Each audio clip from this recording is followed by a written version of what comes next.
Ən önəmli hissəni tamamladıqdan sonra, kateqoriyalarımızı və məhsullarımızı yaratdıqdan sonra biz nə etməliyik? Artıq mal qəbulumuza başlamalıyıq. Mal qəbullarımız burada baş verir. İstənilən qaymələrin bütün məhsul növlərini bura daxil edə bilirik. Öncəliklə təbii ki, həmin biz məhsulumuzu sistemə burada tanıtmalıyıq. Bir daha vurğulayıram. Əlimizdə skan aparatı var. Skan aparatını oxuya-oxuya bütün məhsullarımız bura yığıla bilər.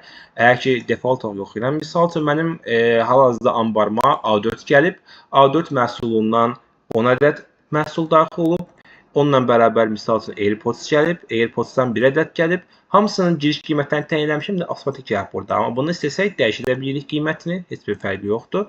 Sonra təchizatçını seçirik. Misal üçün Çindən almışıq. Filial seçirik. Bu hansı filialın anbarına daxil olur? Misal üçün STM28 mayın. Qaymən kodu varsa onu daxil edirik. Hər hansı bir qaymən kodu varsa onu daxil edirik. Ümumi summamız görür ki, bu qədər summa bu təchizatçıdan bu malları almışıq. Və bir də yad saxla düyməsindən basmaqla həmin məhsullarımız bura yaranır. Burada önəmli məqamlardan biri budur ki, burada qaymələrin hamısını əlavə etdikdən sonra biz burada təsdiq gözləyirik. Yəni həmin qayməni təsdiqləməliyik. Gəlirik burada giriş təsdiq etdiyimiz zaman həmin qayməmiz təsdiqlənir və biz burada artıq malların məhsul girişləri bölməsindən avtomatik olaraq burada bütün malları tək-tək baxa bilirik ki, hansı məhsul, hansı təchizatın, hansı filiala, hansı qiymətə daxil olmuşdur.